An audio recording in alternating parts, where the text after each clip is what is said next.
And it's another Wednesday night here at Quick Fix Golf. Wednesday nights at 8 o'clock Eastern Daylight Time, where we all get together with our pals and talk golf. And tonight we have a very special guest, which is Bobby Clampett. And the people bringing this to you tonight is Darren DeMailey, who worked for 7 years for Jack Nicklaus at the Bears Club. And yours truly right here, Bobby Lopez. I played a little golf across the pond. And Darren, go ahead.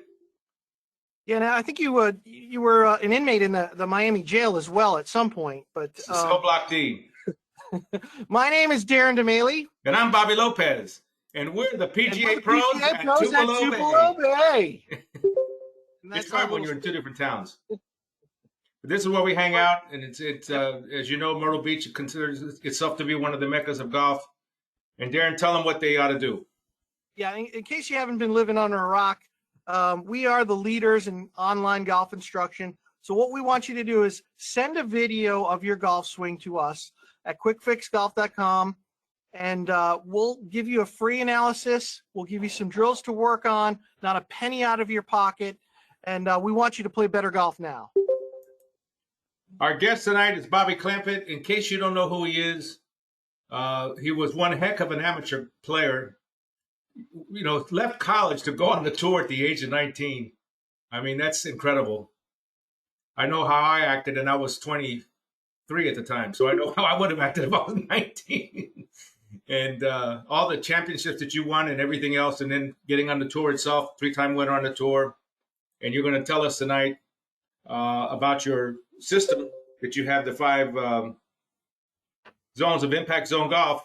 And if you want to know more about Bobby, just go to Impact Zone Golf. That's where he is. That's where he offers all his facilities are just gorgeous. He's in both Naples and in Bobby, where's the other place you're at besides Naples? Fort Myers. Well, I'm currently teaching here in Carmel, California. Oh, you're in California? Yeah, but our main academies, we have 2 academies right now, one in Naples, one in Fort Myers, Florida. Well, tell us about your impact-based teaching, the 5 keys of dynamics and everything else that you believe in. How much time do we have? Like 3 hours? As long as you want. All right. Well, Bobby and Darren, nice to be with both of you today, and thank you for having me on your show. And we all share a common passion, and that is trying to help people play better golf. And a bit about my story is, as you mentioned, coming out of the amateur ranks and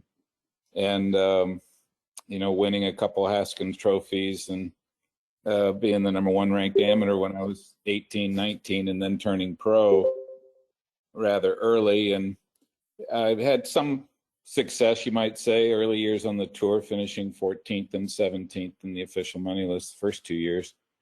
And I got talked into that if I went and sought the advice of the so-called best teachers of the game, that I could start improving my game.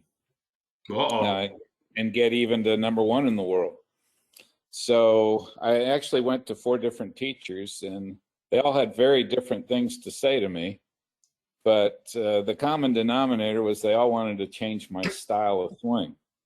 They said, I want you to set up differently. I want you to take the club back differently. I want you to be in a different position at the top. I want you to release differently. I want you to have a different finish. And the bottom line, I started the process after I settled on one of them, and started the process of completely redoing my golf swing. And the bottom line is I never cracked the top 80 on the PGA Tour ever again. And I see so many of my cohorts who have struggled on the tour, who followed in a similar path as I did. And so it always was disappointing that I didn't have the career that I thought I was going to have. But after getting hired at CBS and being at CBS for the last 30 years, I had an opportunity to study the best players of the game and be with them as I was on tour.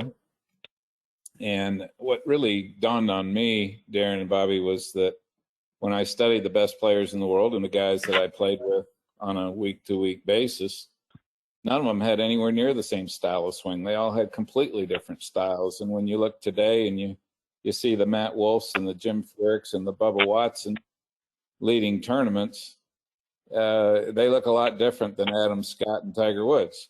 So it led me down a path of studying what is it that the best players of the game do. So Bobby, if I can interrupt you real quick, can you tell us a little bit about that studying? What did you do to study, and how did you study? Yeah, so at that time, CBS had developed a new technology called the BizHub Swing Vision camera. They actually won an Emmy Award, I think it was in 2005 for it. And I was very intrigued by it, and would hang out with Moxie Mike and Charlie and John in the CBS Moxie truck after shows. And they'd queue up a bunch of these great videos of swings. And, you know, the BizHub Swing Vision camera it's even gotten to a higher level of technology today than it was then. But even then, it could produce up to 70,000 frames a second. And it was like analyzing the golf swing and under a microscope. And we could see things with the human eye that we'd never been able to see before.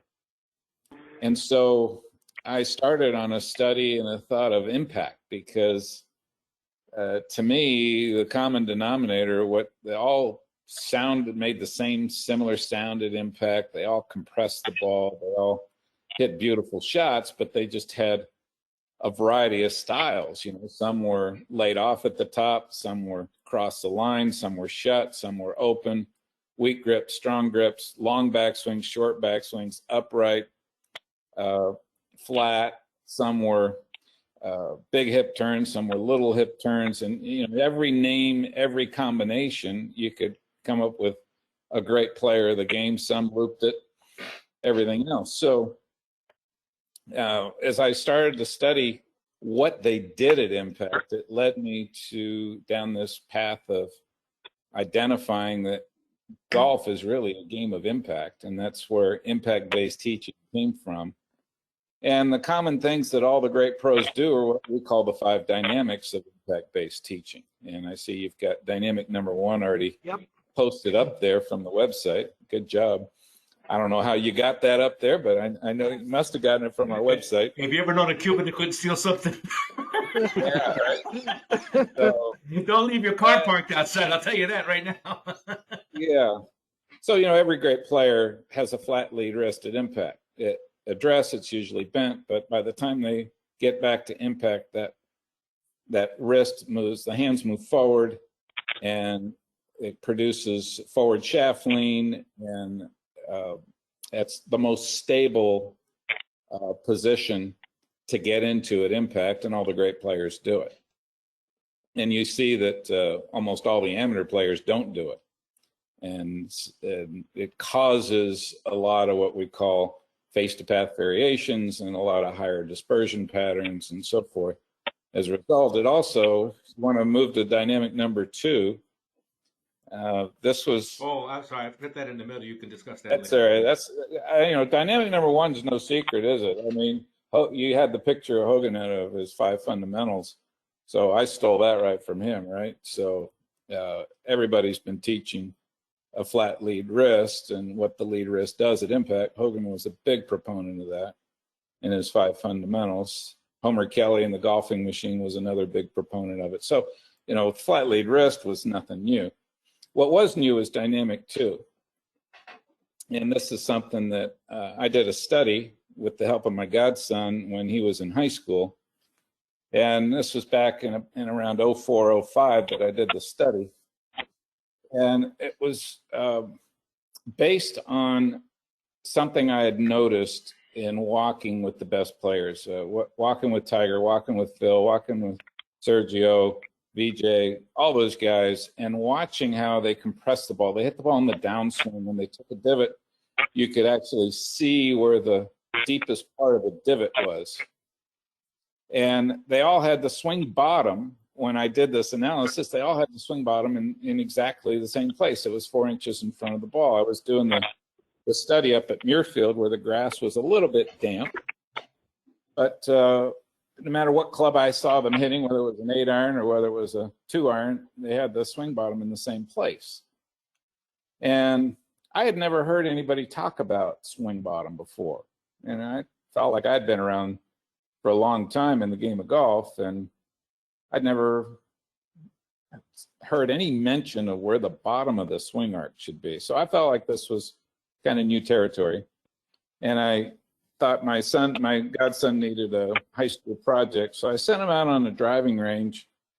Took him about 4 months to complete it with 100 golfers. And the test was they would hit 5 shots with a 7-iron.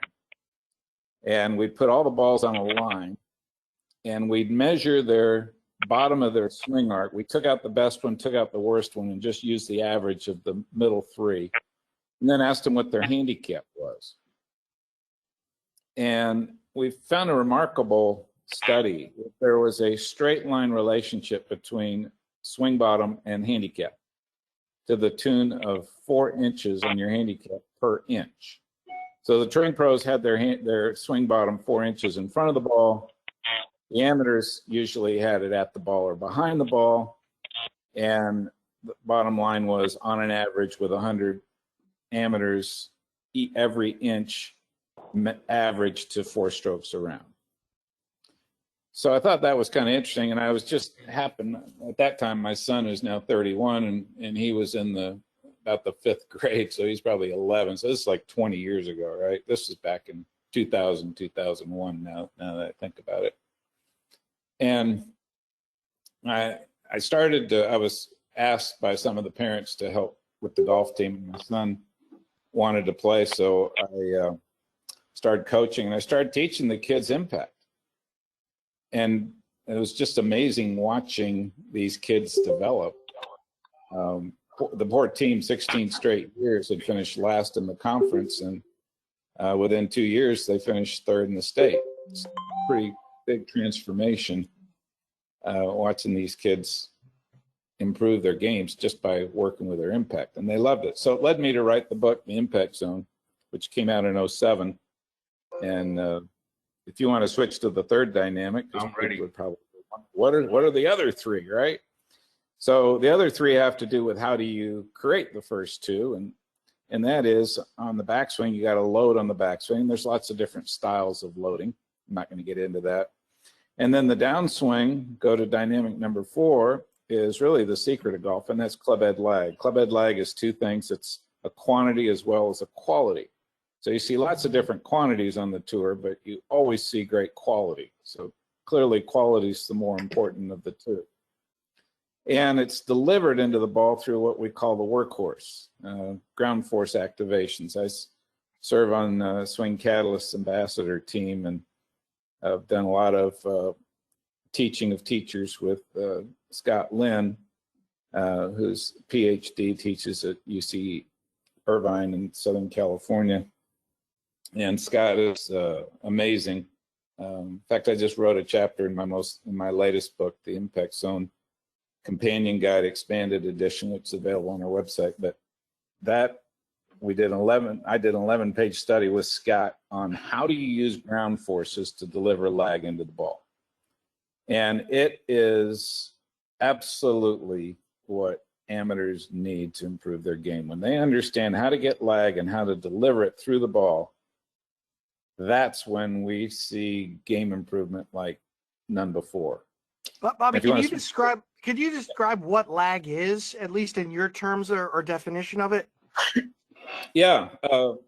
So Bobby, it's it's like I said, it's a quantity and a quality. So quantity is you can actually measure the angle of the club shaft versus the lead arm. So the tighter, the narrower the angle, the more quantity of lag. And some of the tour players you'd be familiar with that have high quantity of lag would be Sergio or Phil Mickelson. There's others like Kiradech, Appy Barnrat had huge amounts of lag. When you look at Brooks Koepka has a huge amount of lag. So those are and when I say lag in that response, I'm referring to quantity. Yeah, there you go, Sergio, right there. You can see how much angle, if you look even at the top, the amount of, go back a few frames and you'll see that's his load. Now watch how the angle changes, how much the angle decreases or increases, depending on how you look at it. That's quantity of lag right there, where it's almost touching his right shoulder. there's so much bend of the shaft and quantity of lag. And quantity of lag is really important for distance and speed, but it's also helpful for quality of lag. And for so many years, I can share with you, one of the things that the so-called best teachers of the game always tried to get me to do was reduce my lag. They told me I had too much club head lag. And the bottom line was I didn't really know how to deliver it, because lag is a good thing. And when you know how to deliver lag, it's the best thing in the world and produces all the great things at impact that you want it to do. And the key is how long you can maintain that. Go a few more frames with Sergio and you'll see how long he maintains that into the ball. Most people here have already released the club and the club is past parallel to the ground. But Sergio, you can see his hands are almost mid-body and the shaft is parallel.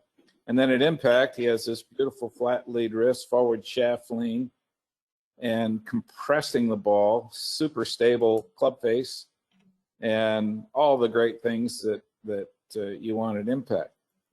So, you know, Sergio would be in my book in the top 10 all-time ball strikers.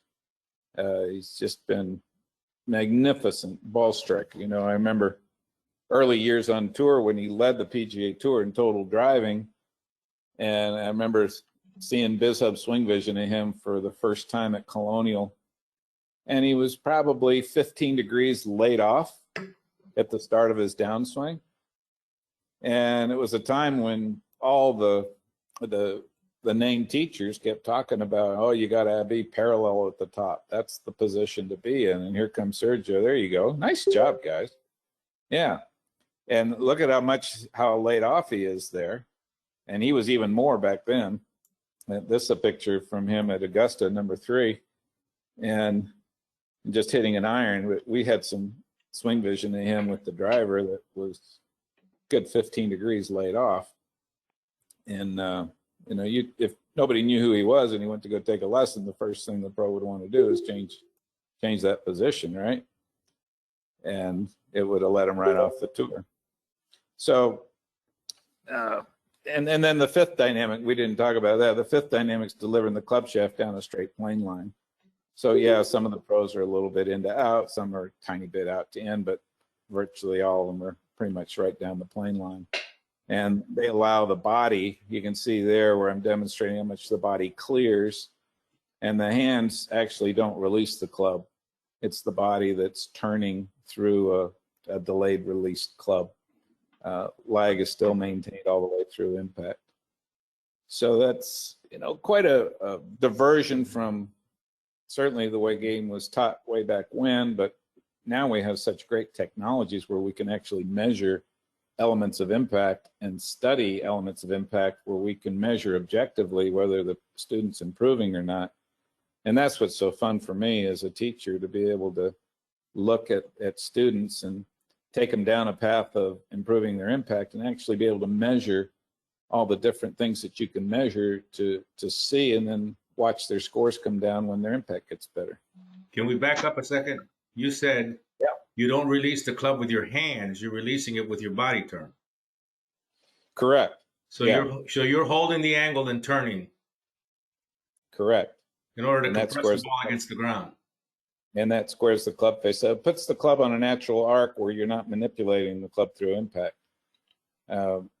Most teachers have taught golf where they teach a hand release through the ball, which is a manipulation, which increases face-to-path variations and leads to greater dispersion patterns. We see this all the time with students, and I hear it over and over again. But impact-based teaching is about reducing face-to-path variations, and it's about tightening up dispersion patterns. And with today's technology, like we use TrackMan and Foresight primarily for launch monitor technologies in our studios, you can actually measure dispersion patterns and measure face-to-path variations and objectively study if what you're telling them is working or not.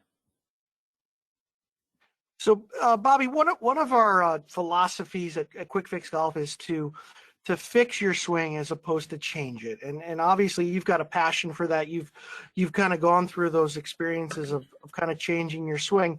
I've had two big influences on my teaching. You know, obviously Jack Nicklaus, and then you know, Michael Breed was another one of them. And Michael Breed was more of a passive face type of guy, and Nicklaus was more of an aggressive rotational face player. What are your thoughts on that Nicklaus type of rotational release type of a swing?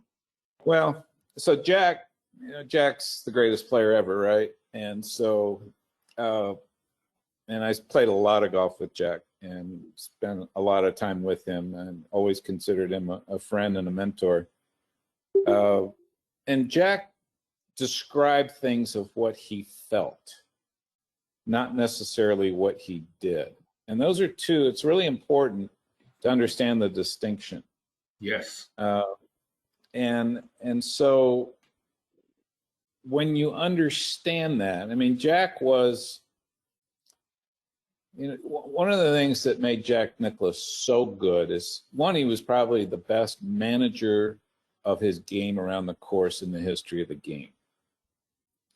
And the other thing that made Jack Nicklaus so good is he was so precise. He was Bernhard Langer-like in his precision, how meticulous he was at address position. He told me one time that he addressed the ball the same way every single time. And if I can share a story with you, one time we were playing Muirfield, his tournament. And, you know, what a privilege to get to play with him in the final round. And Greg Powers was the third member of that group. This was back in mid 80s, maybe 86. And it was before they had many homes built around Muirfield Village. And we had, as usual, a rain delay on Sunday, and spent some time with Jack in the locker room and drinking milkshakes like we would do. And we only had one hole to go. So we got out there, and as I got out to the tee, Greg was there first. And in these days, you could do this. You could actually hit balls off the tee to warm up. So Greg was hitting shots off the back of the ninth tee, and he was trying to hit it through the Y of a tree.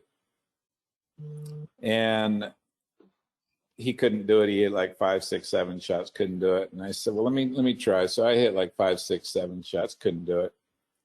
And Jack comes walking down the fairway, Angelo carrying the bag, and he goes, what are you crazy characters doing? And I said, Jack, see the Y in the tree? We're just trying to hit it through the Y of the tree. He goes, Angelo, give me a ball.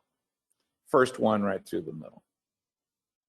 And he double bogeyed that hole, by the way, but I still think it was one of the most remarkable demonstrations because of how precise he was. And he went on to share with me some stories of games that he used to play to develop that kind of precision.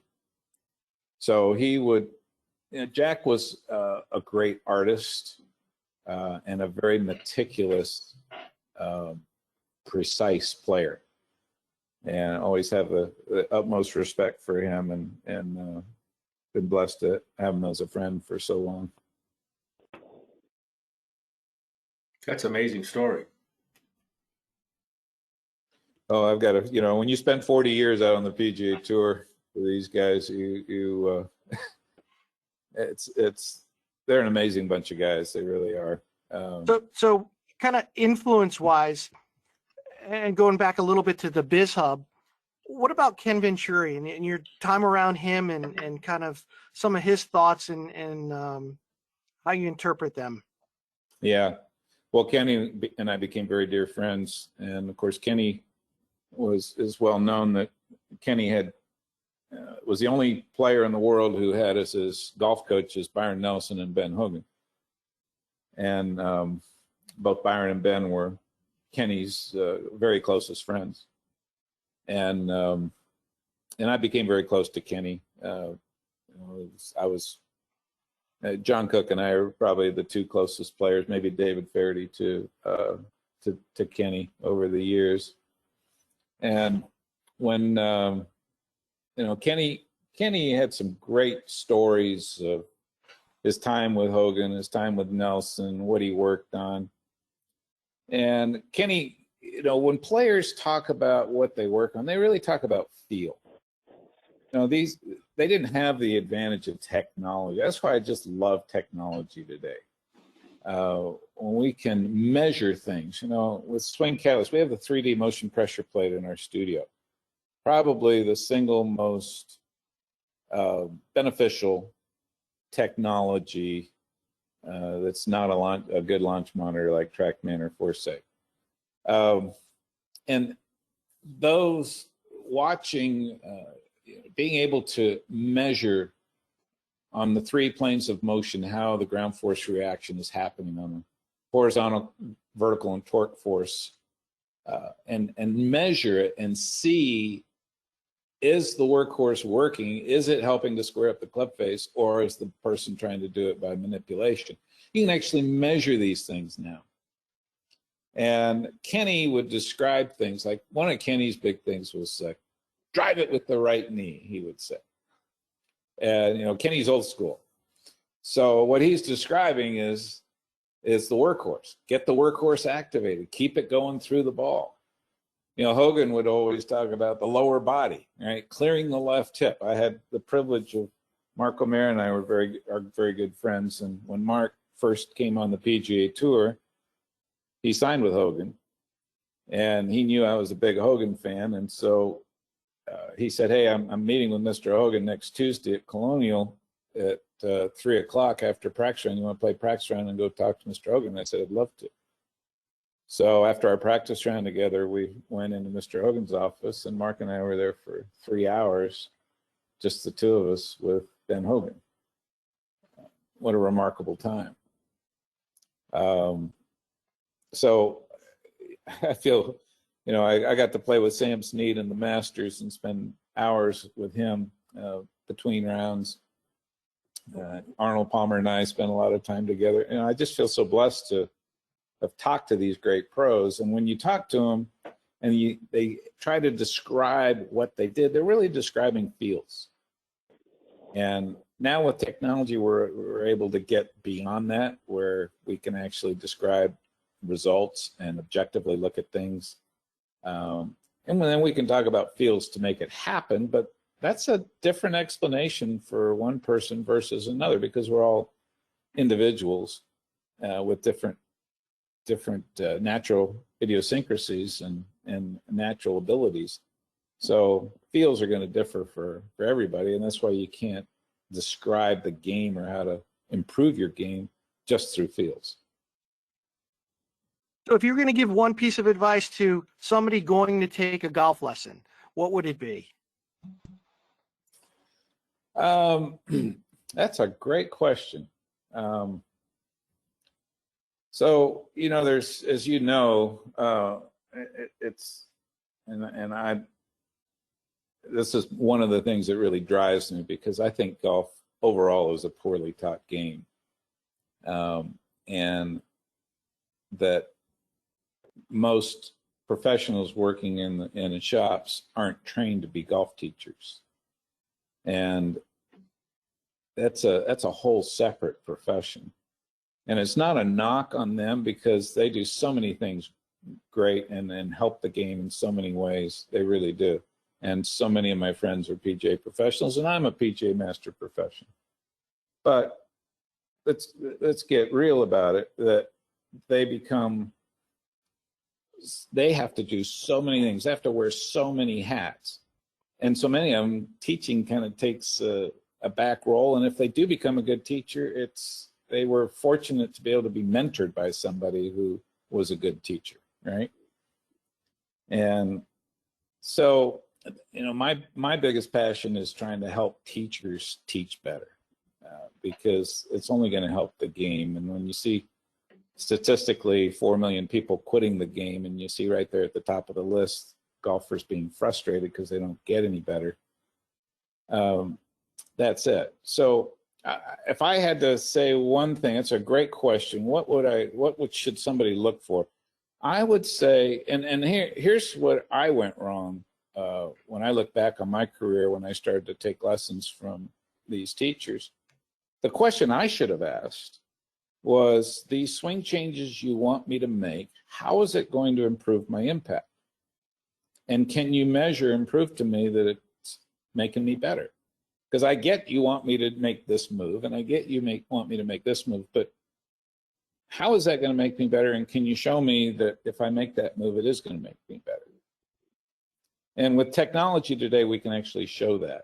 And to me, if a student wants to improve their game, and they need to be able to objectively see that they're getting better, not somebody's opinion, subjective opinion that I think if you make your swing a little more upright or you get a little bigger shoulder turn, you're going to hit it better.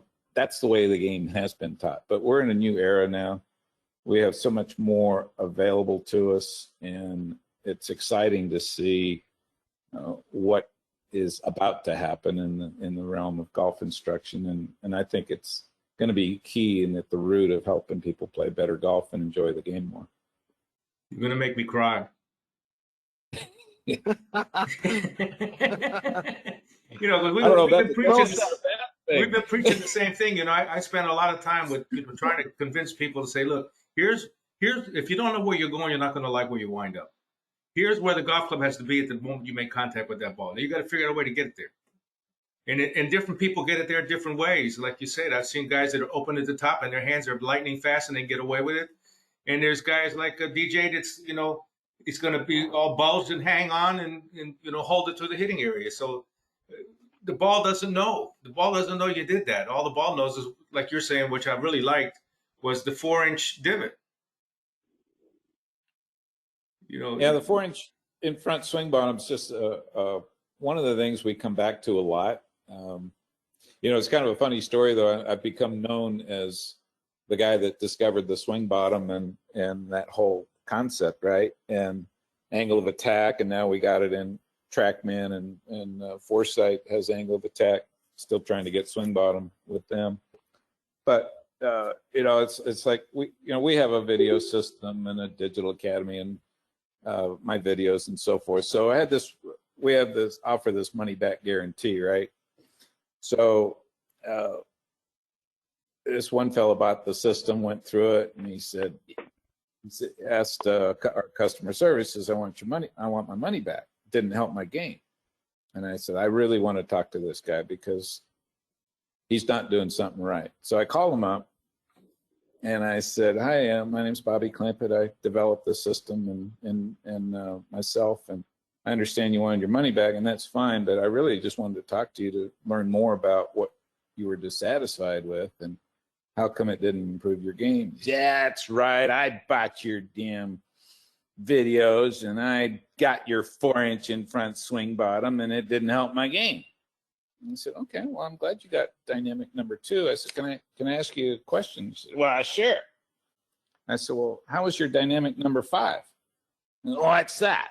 And I said, well, that's your swing path. I said, there's a relationship between dynamic number 2 and dynamic number 5. And I said, you know, it is a 5 dynamic system, not a 1 dynamic system. So I'm just curious as to where you are with that. Well, I don't know about that. And I said, well, can I ask you some questions about your ball striking? Sure. I said, do you tend to pull your short irons and fade your driver and longer clubs? He goes, yeah, how'd you know? And I said, well, your dynamic number 5 is out to in, and an out to in swing path, dynamic 5, falsely moves the swing bottom further forward. But it doesn't necessarily improve your ball striking because there's that relationship between 2 and 5. And we still gave him his money back, but you know, you can't put too much emphasis on just the swing bottom. It is important, but as he learned, just getting this 4-inch in swing bottom, everybody tries to oversimplify it, right? And they say, oh, there's just one thing you got to do. Well, in that fellow's case, that's what he was trying to do, but there's more to it than that, right? You guys know that. Yep. Well, Bobby, we appreciate your time. We're running late here. Just tell everyone a little bit about how they can get in touch with you. Okay.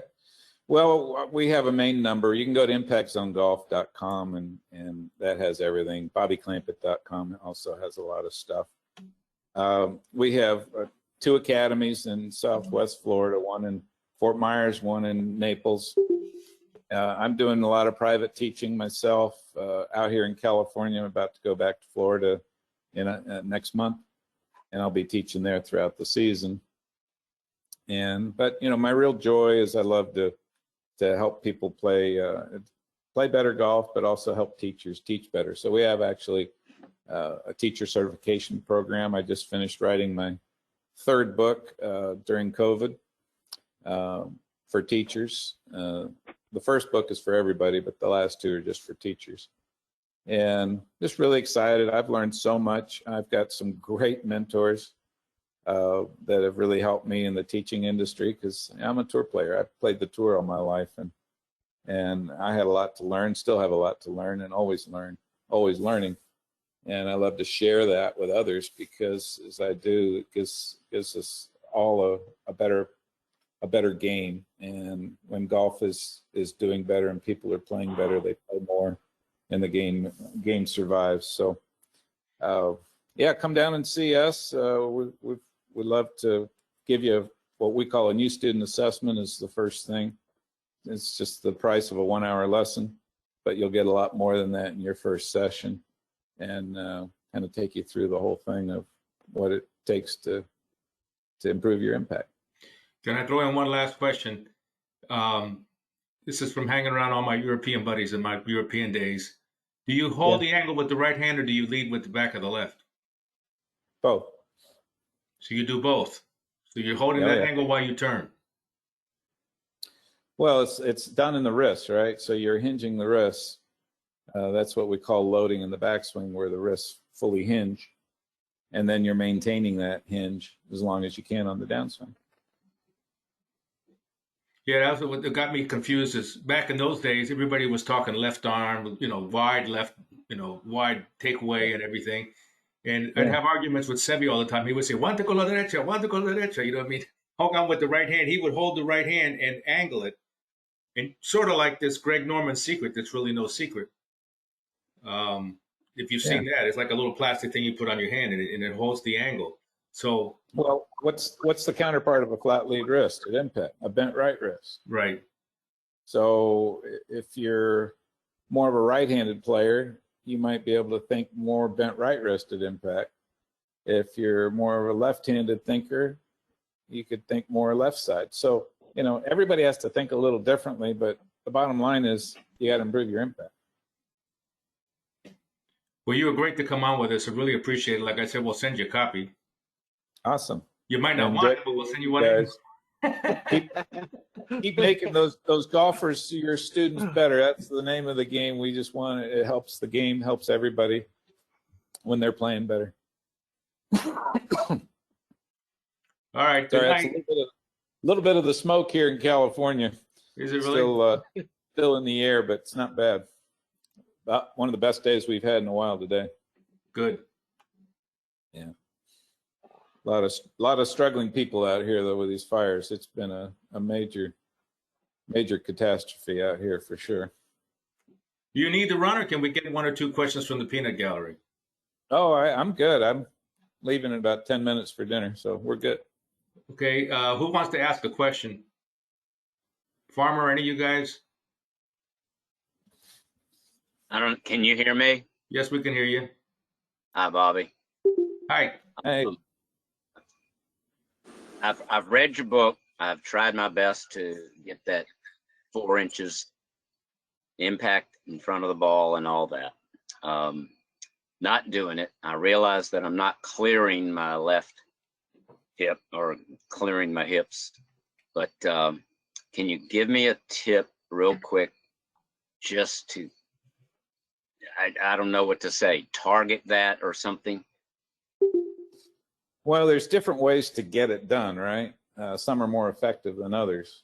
We can literally just take our upper body and move our upper body forward, and that moves the swing bottom further forward. We can, other ways to cheat, we can move the ball back in our stance. We can move more weight on our left side, a la stack and tilt. So there's a lot of ways to get the swing bottom further forward. I mean, think about it on a little chip. How do you do it, right? You narrow your stance, you put the ball back, you put weight on your left side, and you move your hands ahead, and then your swing bottom moves forward. But the reality to do it in a way that is going to increase power and increase consistency. And when I say consistency, I'm talking about shot dispersions, I'm talking about face-to-path variances, I'm talking about consistency of face-to-ball contact, hitting it in the sweet spot over and over, those kind of things that are really important to consistency. You have to look at what we call the hub of impact-based teaching, and that is through what we term load, lag, and the workhorse, dynamics 3 and 4, and then deliver it with the workhorse. And everybody has different, they come from it in different ways, but most of the time it boils down to 1, 2, or 3 of those. And when the one issue, what we always do in impact-based teaching is we look for where's the greatest priority, what is where can we improve the student the most? And we focus on that first, because there's always ways to improve. The fact that she would visit that family and talk to them about how wonderful. Anyway, I got that off there. There we go. Bobby. Yes. Hi, Bob Saris. I have a quick question. Is there any physical tool that would help you to get into that correct impact position? Well, there's I don't know, Bobby, what do you think of those that, there's that 7-iron or something that has a little teeny face on it, and it's for shaft lean and makes you put your hands up. I've never really been very high on it, but. What about the snap tool? Oops, hold it. Certain people that I think can benefit, and that's why we have maybe 5 or 6 training aids that we even store in our studio, and they're specifically for certain types of golfers that struggle with certain particular things, but there's not a one-size-fits-all one training aid that's gonna make the difference for everybody and get you into that magic position. It just doesn't exist. I hate to burst anybody's bubble, but it's the reality of it. So the key is we're all individual, and all of us are going to have certain Achilles heels anyway. And the key is, can we break through to something much better than where we are? And that's how we work with students, is take what they do well and improve what really needs improving. Amen. Thank you. Thanks a lot, Bobby. You're the greatest. We really appreciate you coming to We appreciate it. time with us. Go have your dinner. Thank you, We don't want Bobby. to hold you up for Nice having to be dinner. with you. God bless, and keep up the good work. Thank you so much. Thanks for the show. Yep. Thanks a lot. Thank you. Well done. Thank you, guys. Thank you. If anybody has a question, Darren and I can answer one for you. We didn't want to hold Bobby up too long. Bobby, that was one of the best. That was fabulous. I agree. He really spoke well and explained. It was very good. See, well, you got to thank Darren. Darren's the one that gave him a call. Yeah. And look at who Well done, Darren set up. Darren. Look at who Darren set up for next week. You got who's next week? Is it Donald Trump? Hal Sutton.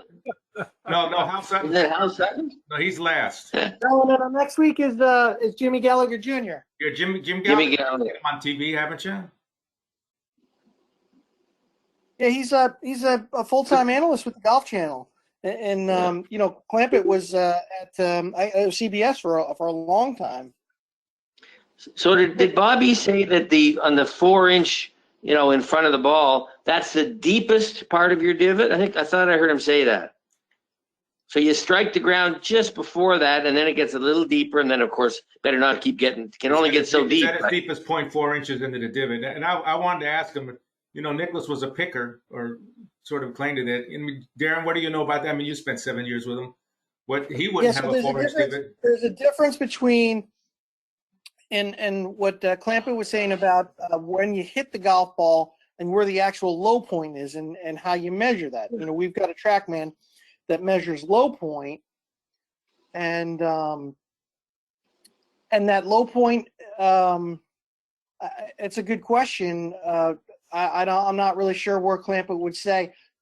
To me, it changes a little bit throughout the swing, depending on what club you're swinging. It doesn't change a lot. Just about 2 inches would be kind of my experience with it. But, Clampett might have a different opinion on that. But to me, it changes a little bit from a wedge to maybe a hybrid or a fairway would. But it does change a little bit, at least in my experience, with looking at tour averages and whatnot. So, Darren, did Nicklaus always pick the ball? I wouldn't say always, but I kind of as a stock shot. I mean, look at his golf clubs. That's what they were built to be a picker. He had a Yeah. very, very squared off sole and very thin. Yeah, so if you look back at kind of Nicklaus's kind of philosophy he was very similar to like a Bryson DeChambeau, where the club's swinging along the target line. And then, when you swing the club along the target line longer, you're going to have a little bit more of kind of that release, opposite of kind of what a little bit of what Bobby Clampett was talking about in some of the modern day players, where they're not unhinging the golf club as early as Nicklaus would. Clampett talked tonight about lag and maintaining the angle between the trail shoulder and the shaft. Nicklaus would be a little bit different. And what I enjoyed tonight was how Clampett talked about the word feel and reality. We had John Sinclair on, what was it, about 6-8 months ago, and he would say a little bit different about kind of that angle and how he measured players. So there's a lot of different kind of opinions out there. And what we need to do is we need to go out there and research for ourselves. Just because Bobby Clampett came on, or just because John Sinclair came on, or just because we talked to Jack Nicklaus, doesn't mean we need to accept that as fact. We need to do our own research and look at things and make a decision or a feel what's best for us. You go ahead and do all the research. I'm going to have a beer. Yeah, exactly.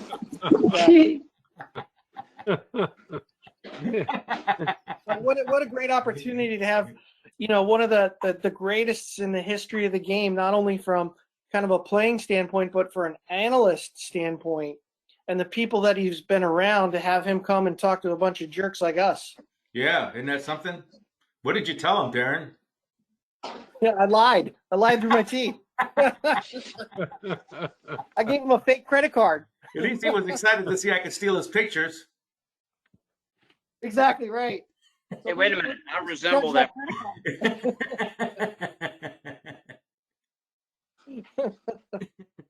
I should have told him. I said, I also got a picture of your girlfriend. Hey guys, Ask him a question about the hair. I mean, that's where most people were tuning in tonight. We want to know how you can get curly hair like that for. I know I messed up. I forgot to ask him that. Whether holding the angles would cause him to hold his hair as long as he has. All right, guys. Glad you enjoyed. Listen, tell all your friends about next week.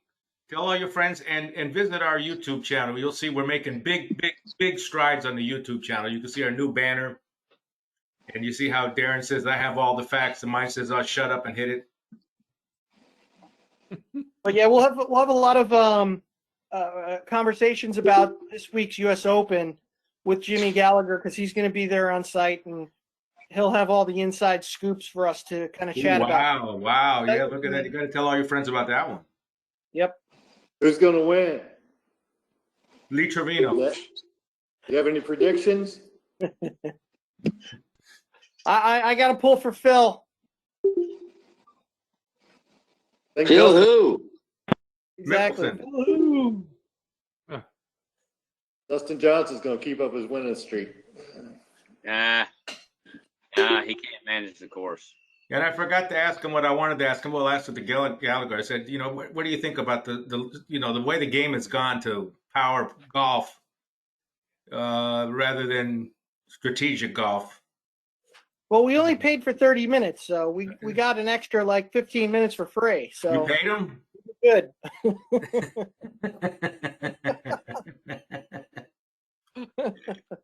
Is the weather still good down there? Where? Oh, at It's a Virginia little rainy, but it's Myrtle fine. Beach? It's good. Temperatures are good now. It's no longer hot as hell. Yeah, so. we're down to like 5 or 6 degrees tonight. Whoa! Really? Celsius. That's still pretty cold, like 45 degrees. Yeah, but at least you can smoke pot. All right, that's enough for me. It's legal in Canada. Yeah, that's right. We're All at right, 49. Good night, everybody. Hey, thank Nice, you. well done, guys. Yeah, good job, Bobby. Good job, Darren. We're bringing you Thanks, the best Darren. stories. Thank you, guys. Good show tonight.